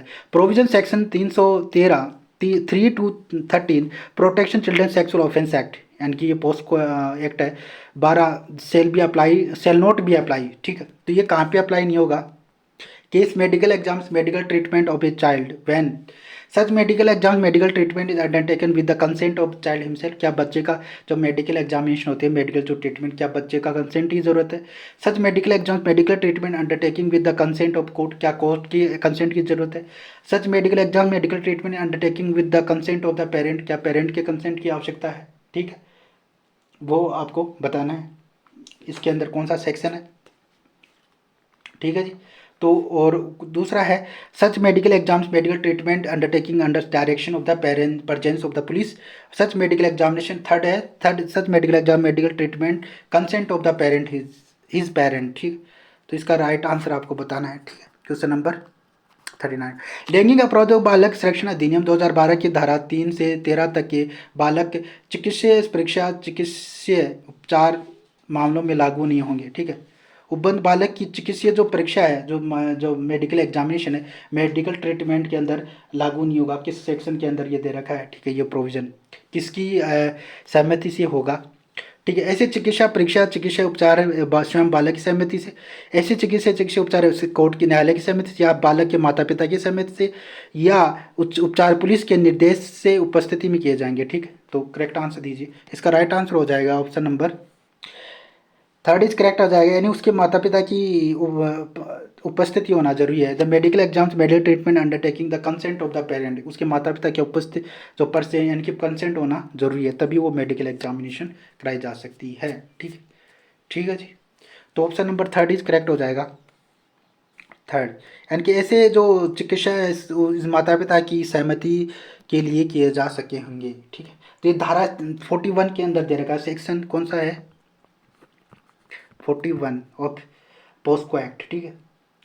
यानी प्रोविजन सेक्शन 3 से 13, जो 3 से 13 not apply to certain case. ठीक है। तो उन प्रोविजन में माता पिता की कंसेंट जरूरी है, बालक की कंसेंट जरूरी नहीं है, कोर्ट की कंसेंट आवश्यकता नहीं है। अगर कोई किसी बालक की अगर मेडिकल एग्जामिनेशन होगी तो उसके माता पिता की सहमति जरूरी है। Very important. ठीक है। Question number 32, under section 32 protect, question number 41 है, under section 32 protection of children sexual offence act 2012 a person shall be eligible to appointment specific public prosecutor only if has been practice not less than 3 year, practice not less than 5 year as an advocate, practice not less than 7 year, not less than 2 year as an advocate. लैंगिक अपराध बालकों के संरक्षण अधिनियम 2012 की धारा 32 के अंतर्गत कोई भी व्यक्ति विशेष लोक सेवक अभियोजन के रूप में नियुक्त किए जाने के लिए केवल तभी पात्र होगा यदि वह अधिवक्ता के रूप में 3 साल के न्यूनतम अवधि के लिए व्यवसाय में रहा हो, या अधिवक्ता के रूप में 5 वर्ष अवधि के लिए व्यवसाय में रहो, या 7 वर्ष के लिए, या 2 वर्ष के लिए। बताओ फटाफट से। तो इसका राइट आंसर हो जाएगा ऑप्शन नंबर, यानी जो स्पेशल पब्लिक प्रोसिक्यूटर की बात कराया यानी पोस्को एक्ट के अंदर। ठीक है। वेरी इंपॉर्टेंट ऐसे क्वेश्चन आते हैं। ठीक है। एग्जाम में ये 2021 में आरजीएस के अंदर आया हुआ है, 2021 में। वेरी इंपॉर्टेंट क्वेश्चन है। तो ये option number third is correct हो जाएगा। प्रैक्टिसिंग यानी नॉट लेस देन यानी कि 7 ईयर होना चाहिए, not less than 7 year as advocate, 7 साल से कम की नहीं होनी चाहिए। अधिवक्ता की 7 वर्ष से न्यूनतम अवधि के लिए व्यवसाय हो रहा हो, न्यून अवधि यानी 7 साल से कम का नहीं होना चाहिए। ठीक है जी। ये कौन सी धारा है? धारा 32 के अंदर दे रखा है। ठीक है। Next question number 42, under section, इसका बताओ फटाफट से, यानी क्वेश्चन नंबर 42 का राइट आंसर आपको देना है। ठीक है जी। Under section 22 BNS what is required to sentence death pass by session जज। तो यानी सेशन जज अगर सेंटेंस पास करेगा तो क्या रिक्वायरमेंट है, अप्रूवल किसकी चाहिए, approval by president of India court, review by the supreme court, supreme, ठीक है, endorsement by state government and confirmation by the high court. BNS की धारा 22 के तहत सेशन न्यायाधीश द्वारा पारित मृत्युदंड के लिए क्या आवश्यक है, भारत के राष्ट्रपति की स्वीकृति, सर्वोच्च न्यायालय द्वारा पुनरावलोकन, भारत सरकार यानी कि राज्य सरकार द्वारा स्पष्टांकन और उच्च न्यायालय द्वारा पुष्टि, ठीक है। तो कंफर्मेशन उच्च न्यायालय द्वारा पुष्टि की आवश्यकता है। Right answer option number D, confirmation by the high court, ठीक है जी, very important. Next 43, what is maximum sentence of a chief judicial magistrate passed under section 23 of BNS 2023? Imprisonment for term not existing 7 year, imprisonment for term not existing 3 year, imprisonment of life, LI या death penalty। BNS BNSS 2023 BNSS, ठीक है, ये CRPC, हमारा जो CRPC है वो उसको कहते हैं BNSS 2023, ठीक है। यानी सेक्शन जो 23 है, न्यायिक मुख्य न्यायिक मजिस्ट्रेट अधिकतम कितना दंड दे सकेगा, 7 वर्ष से अनधिक अवधि के लिए कारावास, 3 वर्ष से अनधिक अवधि के लिए आजीवन कारावास, मृत्युदंड, ठीक है। तो जो मुख्य CGM है वो कितना दे सकता है, वो यानी 7 साल से ज़्यादा अवधि के लिए कारावास दे सकता है, the imprisonment not exceeding 7 year, ठीक है। ये धारा कौन सी है, 23, ठीक है जी, ठीक है। Next, which keys characteristics of the cognizance offense, offense is less serious, offense is bailable, police need a warrant to arrest, police can be arrest without warrant, यानी कि जो कॉग्निजेबल ऑफेंस है उसकी क्या करेक्टरिस्टिटीज है, यानी संज्ञेय जो अपराध है उसकी क्या विशेषता है कि ना जो अपराध उसमें उसको अरेस्ट किया जा सकता है कॉग्निजेबल ऑफेंस में, ठीक है। तो क्या पुलिस अपराध गंभीर होना चाहिए, अपराध जमानती होना चाहिए, अवेलेबल होना चाहिए, या पुलिस को गिरफ्तारी के लिए वारंट की आवश्यकता होती है, या पुलिस बिना वारंट के भी गिरफ्तार कर सकते, कौन सा करेक्टरिस्टिटीज यहाँ पे, कौन सी विशेषता आपको सही लग रही है वो आपको बताना, क ख ग घ में, ठीक है। तो इसका राइट आंसर हो जाए, यानी पुलिस को वारंट की जो कॉग्निजेबल ऑफेंस है तो पुलिस को वारंट की आवश्यकता नहीं होती, पुलिस बिना वारंट के गिरफ्तार कर सकती है, ठीक है जी। नेक्स्ट, नेक्स्ट क्वेश्चन, अगर जो क्वेश्चन नहीं आ रहा है उसको कमेंट उसका आंसर आप कॉपी के अंदर लिख लो, ठीक है, उसको हम बाद में उसको लिख लो, अगर नहीं आ रहा उसको लिख लो, फिर आप ये रिवाइज करते चलना, ठीक है, जो क्वेश्चन नहीं आ रहा, ठीक है। एग्जाम में काफ़ी हेल्प होगी इससे, ठीक है, आपको याद रहेगा, ठीक है, लिखने से याद हो जाएगा, ठीक है। और सेशन को देखते रहिए बार बार, तो ये वैसे भी याद हो जाएगा, ठीक है। सारे हम सेशन इस सेशन में कवर कर लेंगे इंपॉर्टेंट क्वेश्चन, ठीक है, बाकी और भी सेशन होंगे उनमें भी, ठीक है। तो which section BNS define the cognizable offence, cognizable offence कहाँ डिफाइन कर रखा है वो आपको बताना है जी। तो BNS की कौन सी धारा संज्ञेय अपराध के बारे में बात करती है, ठीक है। तो कॉग्निजेबल वो ऑफेंस होता है पुलिस ऑफिसर है पावर टू अरेस्ट विदाउट, बिना वारंट के अरेस्ट कर सकती है, ठीक है। तो इसके राइट आंसर हो जाएगा ऑप्शन नंबर 2, सेक्शन जो BNS के अंदर 2G के अंदर है ये, ठीक है, ठीक है। जो और धारा यानी 2(6), यानी कि धारा 2(6), यानी कि धारा 2(6) के अंदर, यानी कि जो कॉग्निजेंस ऑफेंस यानी संज्ञेय अपराध, संज्ञेय अपराध यानी धारा 2(6) के अंदर क ग या 6(6), ठीक है, राइट आंसर 6 करेक्ट हो जाएगा, ठीक। 2G यानी धारा 2G के अंदर कॉग्निजेबल ऑफेंस दे रखा है, ठीक है। नेक्स्ट इसका बताओ 46, what is maximum period of the person can be detain by the police without warrant according to section 58 of the BNSS। बिना वारंट के कितने दिन तक यानी कितनी देर तक जो डिटेन कर सकती है पुलिस, यानी लॉकअप में रख सकते 12 hour, 24 hours and 28 hours, 72 72 hours, ठीक है। BNS की धारा 58 के अनुसार किसी व्यक्ति को पुलिस द्वारा बिना वारंट के अधिकतम कितनी अवधि तक अभिरक्षा में रखा जा सकता है, एक्सेप्ट द जर्नी, जो एक्सेप्ट द यानी सिवाय जो जर्नी होती है, यानी जो मतलब मान लो वहाँ से लेके आ गए गाड़ी में लेके आए तो वो जर्नी जो काउंट नहीं की जाएगी, बाकी जो 12 इसके जो घंटे हैं वो हावर हैं वो काउंट किए जाएंगे, ठीक है। तो इसके 24 घंटे यानी कि राइट आंसर है ऑप्शन 24 आवर्स, यानी कोई भी पुलिस ऑफिसर डिटेन कर सकता है, 24 घंटे से ज़्यादा डिटेन नहीं कर सकता, यानी एक्सेप्ट द जर्नी, यानी कि जो उसकी जर्नी है उसको जो टाइम पीरियड जर्नी में लेके आने से लेके आए फिर वो जेल में, ठीक है, जेल तक वो टाइम इंक्लूड नहीं किया जाएगा, एक्सक्लूड द जर्नी, ठीक है, वो टाइम छोड़ के फिर काउंट किया जाएगा 20, फिर 24 घंटे तक रख सकता है, ठीक है, ठीक है जी, 24 आवर, ठीक है, राइट आंसर हो जाएगा क्वेश्चन नंबर 46 24 आवर, तो third. Next question number 47। Under section 237 भारतीय न्याय संहिता रोंगफुल लॉस रेफर टू, भारतीय न्याय संहिता की धारा 237 के तहत गलत नुकसान, ठीक है, ये रोंगफुल लॉस यानी कि इससे क्या तात्पर्य है, ठीक है, तो ये losing property legally through the sale, कानूनी तौर पर यानी कि बिक्री के माध्यम से संपत्ति खोना, losing property unlawful means legally entitled to, कानूनी रूप से हकदार होने के बावजूद अवैध तरीके से संपत्ति खोना, डोनेशन प्रॉपर्टी वॉलंटरली या misplacing property due to negligence, लापरवाही के कारण संपत्ति को गलत स्थान पर रखना, ठीक है, तो इस लूजिंग एंड रॉन्गफुल जो लॉस है, ठीक है, तो इसको यानी कि लॉस यानी कि losing the property unlawful means with legally and title is right answer option number, ये धारा 237 के अंदर दे रखा है, डिफाइन कर रखा है, एंड बी एन एस के, ठीक है, losing property unlawful means legally and title, ठीक है। नेक्स्ट क्वेश्चन नंबर 48, इसका दीजिए फटाफट, which question number 48, which of the following is not punishable, Bharatiya Nyaya संहिता के अंदर ये जो डेफिनेशन है, ठीक है, जो उसके अंदर यानी कि जो पनिशमेंट के अंदर यानी कि कौन सी धारा को परिभाषित नहीं किया गया है, death, imprisonment of life, compensation of the victim और कम्युनिटी सर्विसेज, ठीक है, बताओ फटाफट से, सामुदायिक सेवा, इसका राइट आंसर दीजिए फटाफट से, ठीक है, तो बीएनएस की कौन सी धारा में दे रखा है, ठीक है, तो इसका कौन सी धारा नहीं है वो पूछ रहा है, कौन सी धारा नहीं है बीएनएस की, ठीक है, नॉट पनिशेबल, तो ये कंपनसेशन ऑफ द विक्टिम ये नहीं है, ठीक, कम्युनिटी सर्विसेज पे नया ऐड किया गया है, ठीक है, तो right answer option number 3 is correct हो जाएगा, ठीक है। नेक्स्ट क्वेश्चन नंबर 49, इसका दीजिए फटाफट से, ठीक है।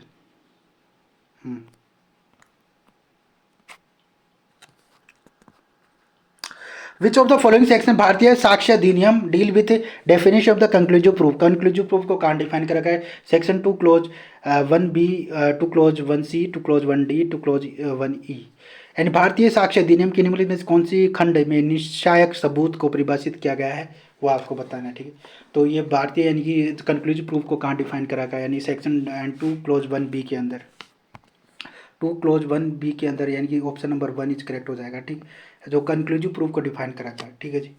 Next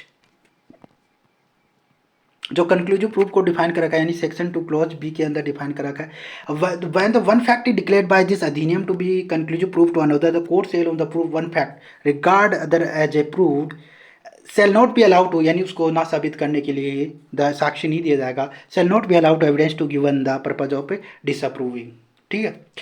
next in 2 clause B के अंदर कंक्लूसिव प्रूफ को डिफाइन कर, वेरी इंपॉर्टेंट डेफिनेशन, एंड धारा 2 क्लोज ख निश्चायक सबूत से विपरीत है कि जब किसी अधिनियम द्वारा एक तथ्य को किसी अन्य तथ्य का निश्चायक सबूत घोषित किया जाता है तो न्यायालय उस एक तथ्य के साबित हो जाने पर उस अन्य को साबित हुआ मानेगा, ठीक, अन्य को जो साबित हुआ मानेगा, ठीक है, और उसे ना साबित करने के प्रयोजन के लिए साक्ष्य दिए जाने की अनुमति नहीं देगा, ठीक है।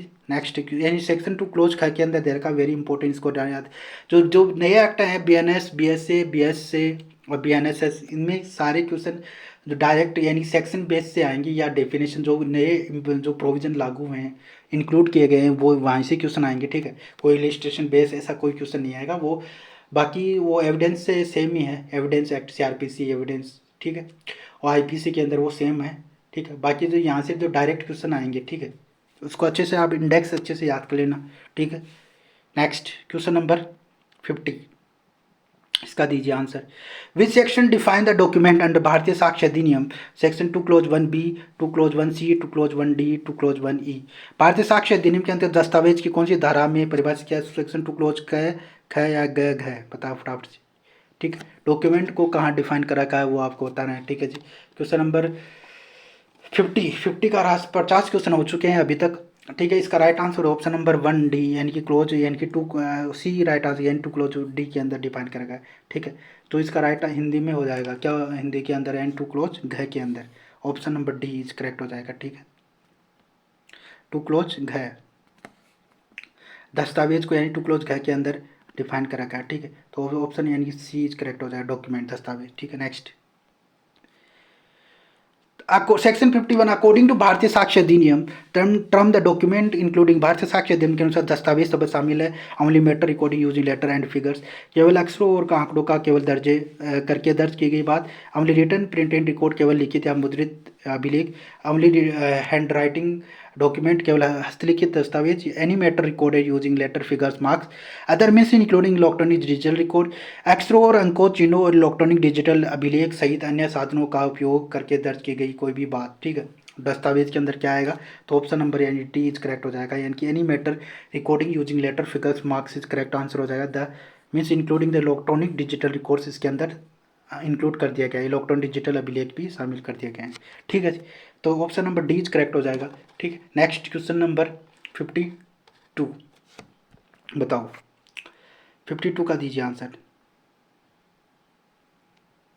ठीक है, which section define the court under the भारतीय साक्ष्य अधिनियम 2023, कोर्ट को कहाँ डिफाइन कर रखा है, सेक्शन 2 क्लोज ए, 2 close C, 2 close D, 2 close जी।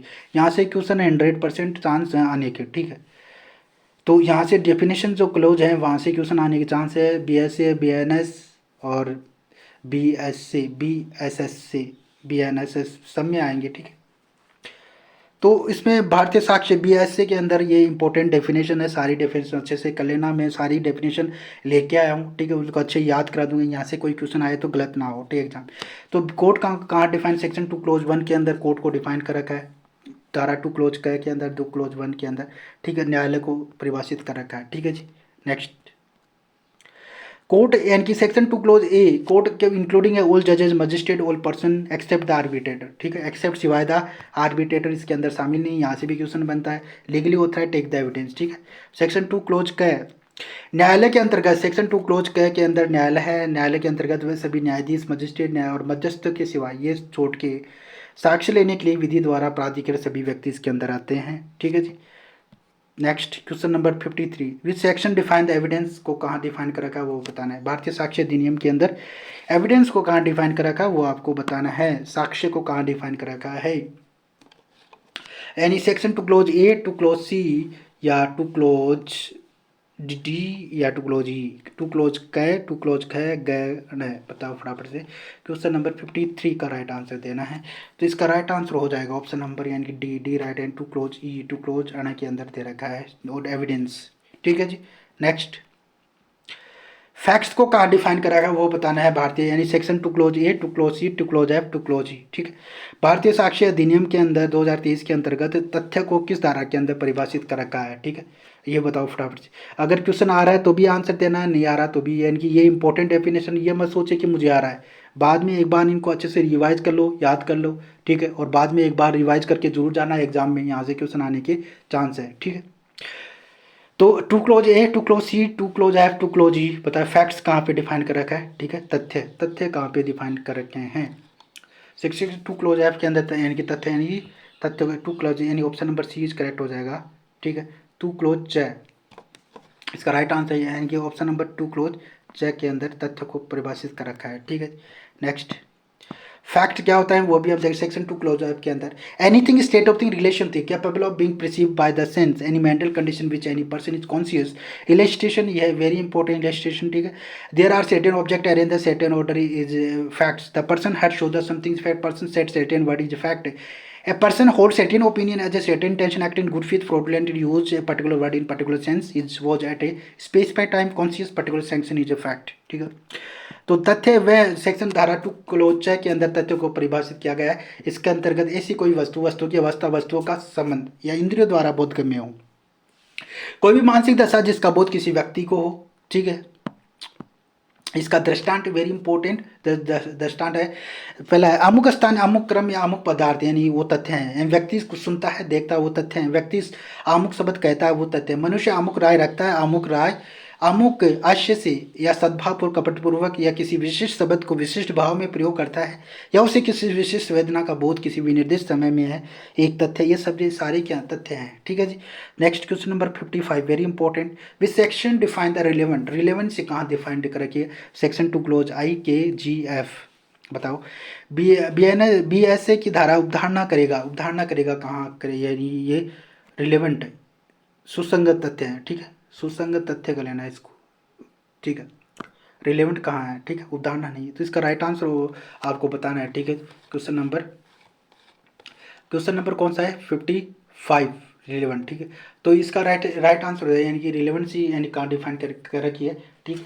तो ये एक बार देख लो, ठीक है। ये सेक्शन यानी टू क्लोज के यानी बी ऑप्शन इज करेक्ट हो जाएगा, ठीक है। तो ये रिलेवेंसी का हिंदी में क्या कहेंगे, रिलेवेंसी को वो आप बता दो, ठीक है। तो रिलेवेंसी ये सुसंगत कहेंगे, यानी सेक्शन टू क्लोज टैग के अंदर ये दे रखा है, ठीक है। ऑप्शन नंबर बी यानी कि सुसंगत, इसको उपधारणा कर सकेगा ये नहीं आएगा, इसके अंदर आएगा सुसंगत, सुसंगत, ठीक है। रिलेवेंसी का मतलब था सुसंगत, ठीक है। ऑप्शन नंबर टू टै के अंदर रिलेवेंसी दे रखा है, ठीक है। टू के अंदर रिलेवेंट दे रखा है, यानी टू टै, यानी हिंदी में हो जाएगा टू टै सुसंगत, ठीक है। नेक्स्ट, सेक्शन टू क्लोज के relevant any fact said to be relevant to another when is connected with other any way of the refer to provision अधिनियम relating to relevancy of fact, ठीक है।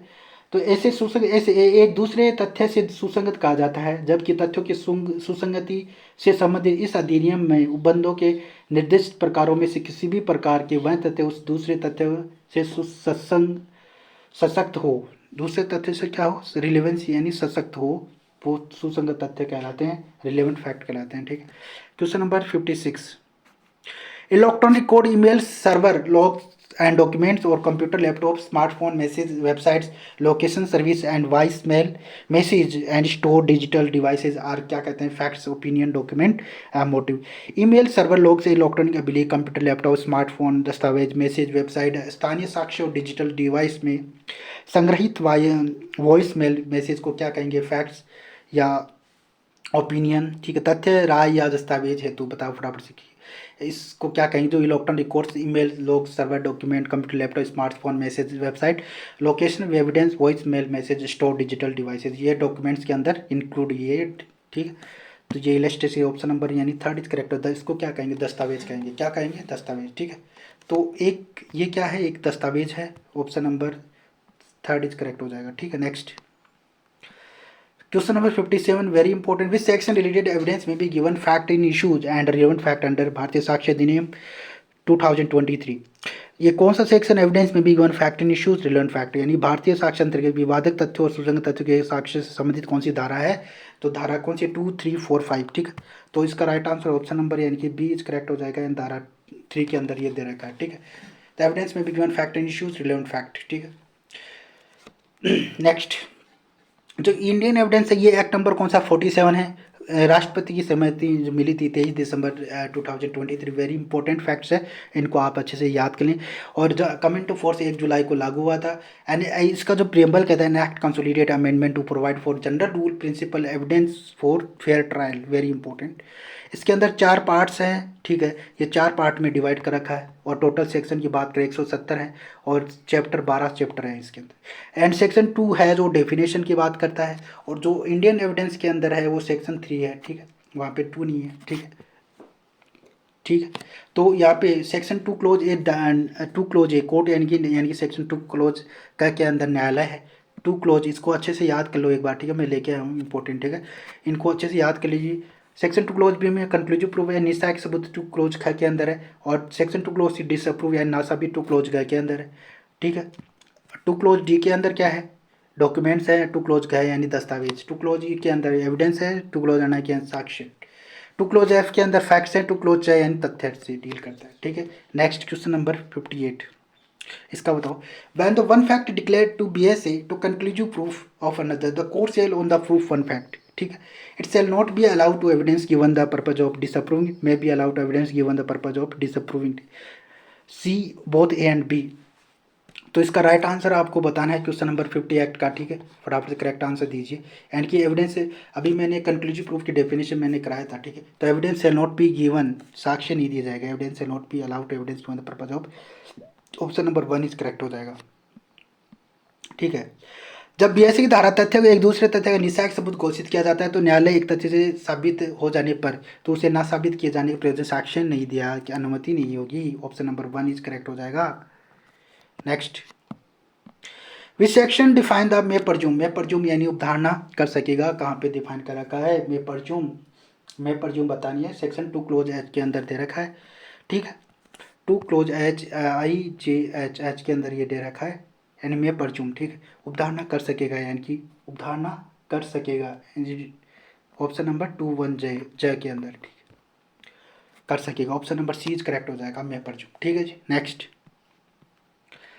विसेक्शन B S A define the shall presume, shall presume कहाँ है यानी कि उपधारणा करेगा, ठीक है, ये टू क्लोज आई या एल जी एफ, ठीक है, लास्ट था ये, ठीक है, इस बी एस ए की लास्ट डेफिनेशन थी, ठीक है।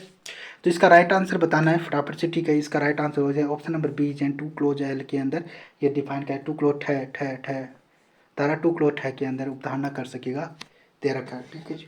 Next, question number 61, which section define the disprove, disprove को कहाँ डिफाइन कर रखा है, section two clause D C A B, ठीक है, डिसअप्रूव को कहाँ डिफाइन कर रखा है वो आपको बताना है, ठीक है। तो disapprove shall be defined under section 2C, ठीक यानी कि सी, ऑप्शन नंबर बी करेक्ट हो जाएगा, ठीक है। डिसअप्रूव डिफाइन यानी कि टू गए, ठीक है, टू गए के अंदर डिसअप्रूव नासाबित को डिफाइन कर रखा है, ठीक है, ठीक है जी। नासाबित को यानी डिसअप्रूव सेक्शन 2 क्लोज सी के अंदर डिफाइन कर रखा है, ठीक है जी, और ऑप्शन नंबर यानी कि 2 क्लोज गए करेक्ट हो जाएगा। नेक्स्ट,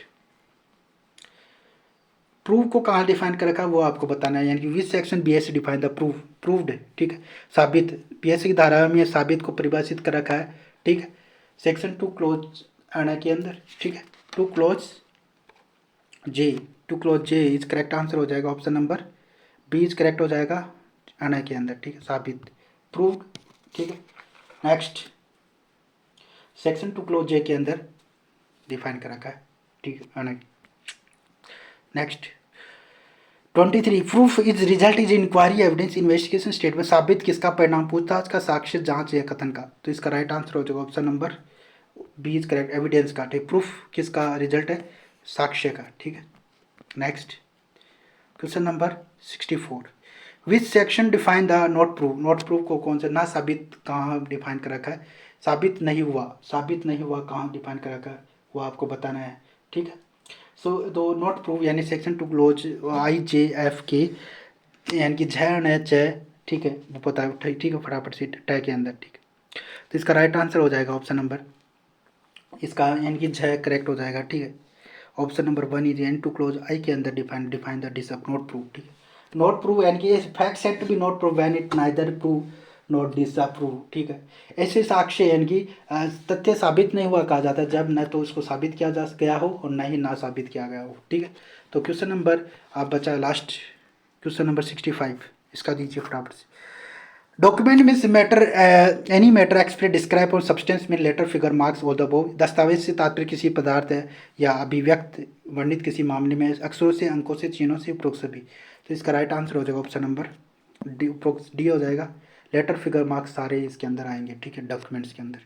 66, अंडर भारतीय साक्ष्य अधिनियम which section talking about res just section 6 4 7 11, भारतीय साक्ष्य अधिनियम के अंतर्गत कौन सी धारा के अंदर रेस गेस्ट के बारे में बात करता है, ठीक है, 6 4 7 11, ठीक है। तो क्वेश्चन नंबर इसका आंसर आपको देना है, ठीक है जी। तो करेक्ट आंसर कौन सा होगा, तो पहले कौन से यानी कि जो इंडियन एविडेंस एक्ट था उसके अंदर ये कौन सी धारा थी, ठीक है, अब कौन सी धारा है वो आपको बतानी है, ठीक है जी। तो इसका राइट आंसर आपको देना है, ठीक है जी। तो इसका 4 करेक्ट हो जाएगा, ठीक है, 4 के अंदर दे रखा है, पहले ये किस में 6 के अंदर था, इंडियन एविडेंस एक्ट का, इंडियन एविडेंस एक्ट के अंदर, ठीक है, 6 के अंदर था, और अभी ये किसके अंदर है वो आपको बताना है, ठीक है, 66, ठीक है। नेक्स्ट, तो इसका हिंदी में हो जाएगा P4, 6 के अंदर यानी कि रेस जस्ट पहले दे रखा था इंडियन एविडेंस एक्ट के अंदर, ठीक है। Next, which section Indian evidence में भी given fact insurance fact under the भारतीय साक्ष्य अधिनियम, ये तो मैंने डिस्कस कर लिया है ऑलरेडी पहले से, सेक्शन ये 3 के अंदर आएगा, ठीक है, और पहले इंडियन एविडेंस एक्ट के यानी कि ये 5 के अंदर आता है, ये ऑप्शन नंबर 3 इज करेक्ट हो जाएगा, ये यानी कि विवादक तथ्यों और सुसंगत तथ्य के बारे में कौन सी धारा है, 3 करेक्ट हो जाएगा। तो इंडियन एविडेंस एक्ट के अंदर ये आती है सेक्शन 5 के अंदर, ठीक है, सेक्शन 5 के अंदर धारा 5, ठीक है। तो ये एक बार मैंने यहाँ तक डिस्कस कर लिया था, ये एक्ट नंबर कौन सा है इसको एक बार रिवाइज और कर लेते हैं, ये एक्ट नंबर 47 है, सेंट प्रेसिडेंट की 23 दिसंबर 2023 को, 1 जुलाई को ये लागू हुआ था, Indian evidence act. An act consolidated amendment law provide the general rule and principle evidence fair trial. Total part इसके अंदर कितने हैं? 4 पार्ट हैं टोटल, यानी कि 170 सेक्शन है, 12 इसमें चैप्टर हैं। और सेक्शन 2 डील करता है डेफिनेशन के, सेक्शन 2 ए कोर्ट यानी कि सेक्शन धारा 2 का यानी न्यायालय की बात करता है। Section 2 B an conclusive proof, निस्साय एक सबूत, सेक्शन 2 है धारा 2 के अंदर। सेक्शन 2 क्लोज सी के डिसअप्रूव, सेक्शन 2 क्लोज धारा 2 क्लोज ग के अंदर नासाबित है। सेक्शन 2 क्लोज डी के अंदर डॉक्यूमेंट्स को डिफाइन कर रखा है, दस्तावेज 2 क्लोज डी के अंदर, ठीक है। धारा 2 क्लोज घ के अंदर दस्तावेज है। सेक्शन 2 क्लोज ई के अंदर एविडेंस है, 2 क्लोज ई के अंदर एविडेंस साक्ष्य है। धारा 2 क्लोज आने के अंदर साक्ष्य को डिफाइन कर रखा है। सेक्शन 2 क्लोज ऐप के अंदर फैक्ट एंड तथ्य को डिफाइन कर रखा है, 2 क्लोज के अंदर तथ्यों को। 2 क्लोज जी के अंदर, 2 क्लोज जी के अंदर यानी फैक्ट एंड इश्यूज विवादक तथ्यों को, यानी 2 क्लोज 6 के अंदर। 2 क्लोज एच के अंदर मैं परचूम, और 2 क्लोज यानी कि ये झ के अंदर, यानी झ के अंदर उपधार न कर सकेगा। 2 क्लोज आई के नॉट प्रूव, यानी झ झंडे वाला साबित नहीं हुआ, ठीक है। 2 क्लोज जे के अंदर प्रूव्ड, और 2 क्लोज अण के अंदर साबित, ठीक है। 2 क्लोज के इज रिलेवेंट, यानी 2 क्लोज टैग के अंदर सुसंगत, ठीक है। और 2 क्लोज एल लास्ट सेक्शन, ठीक है, सेल परचूम, ये उद्धार ना कर सके। इनको अच्छे से याद कर लेना, ठीक है। इसकी स्क्रीनशॉट लेके इनको डेली रिवाइज कर लो, ठीक है। ये काफ़ी यहाँ से एक क्वेश्चन आने के चांस हैं, ठीक है जी। ठीक है जी, अब मिलते हैं नेक्स्ट क्वेश्चन के अंदर। जो नेक्स्ट क्वेश्चन है क्वेश्चन नंबर 68, इसका बताओ फिर। विच section related the relevancy fact forming part of the same transaction under भारतीय साक्ष्य अधिनियम के अंदर 2023 के अंदर। भारतीय साक्ष्य 2345, सेक्शन 2345, ठीक है। Relevancy fact forming part of the same transaction किसके अंदर दे रखा है वो आपको बताना है फटाफट से। भारतीय साक्ष्य कहते एक ही स्वयं व्यवहार भाग लेने वाले सुसंगति से संबंधित कौन सी धारा है वो आपको बतानी है। क्वेश्चन नंबर 68, तो ये कौन सा अभी मैंने बताया था जो डॉक्ट्रिन ऑफ रेस्ट जस्टिस थी, वो कौन से सेक्शन 4 के अंदर दे रखा है, ठीक है। यहाँ से क्वेश्चन डायरेक्टली पूछ लेता है सेक्शन बेस्ड, ठीक है। Relevance fact forming part of the same transaction under भारतीय साक्ष्य अधिनियम, ठीक है। ऑप्शन नंबर 4 इज करेक्ट हो जाएगा, ठीक है। नेक्स्ट, ठीक है। क्वेश्चन नंबर 68 इसका दीजिए, ये तो हो ही गया। 69, अर्धरात्रि का समय को क्या कहेंगे? विभावरी, सवरीय, निश्चित या शपा? बताओ फटाफट से, ठीक है। तो यानी अर्धरात्रि समय को क्या कहेंगे? निश्चित कहेंगे, निश्चित है, ठीक है, हिंदी का। सही वर्तनी का शब्द आपको 70 लास्ट क्वेश्चन था, इसका जवाब आपको देना है कमेंट बॉक्स में। सही वर्तनी वाला शब्द आपको बताना है, शताब्दी या शताब्दी, शताब्दी, ठीक है। बताओ फटाफट से, मैं बता ही देता हूँ इसका आंसर, ठीक है। ऑप्शन नंबर 4 इज करेक्ट हो जाएगा, शताब्दी ऐसे लिखेंगे, ठीक है। तो इसका राइट क्वेश्चन नंबर 70 यानी स, इससे शंकर वाला आएगा, ता आधा ब, दी बड़ी आएगा इसके अंदर, दी द यानी द बड़ी आएगा, शताब्दी करेक्ट आंसर हो जाएगा, ठीक है। लास्ट क्वेश्चन था इस सेशन का, ठीक है। और एक बार जाते जाते सेशन को सब लाइक कर दें, शेयर कर दें। अगर आप इस चैनल पर नहीं है तो एक बार इस चैनल को सब्सक्राइब कर लेना। कमेंट बॉक्स में ज़रूर बताएं, ठीक है। और कोई क्वेश्चन नहीं आ रहा तो उसका आंसर आप ज़रूर कमेंट बॉक्स में दें, ठीक है। तो और बाकी नेक्स्ट क्लास में सारे क्वेश्चन हम डिस्कस करेंगे, और हिंदी की क्लास भी लेके आऊँगा मैं, ठीक है, शाम को, ठीक है। तो आप उसको भी ज्वाइन कर ले, देख लेना, और अपनी तैयारी को और बेहतर बनाते रहो। जो क्वेश्चन नहीं आ रहा उसको आप लिख लो, या फिर बाद में उसको रिवाइज करते रहो, ठीक है। बाकी तो आप इम्प्रूवमेंट हो जाएगा अच्छे से, आप रिवाइज कीजिए, ठीक है। मिलते हैं नेक्स्ट क्लास के अंदर।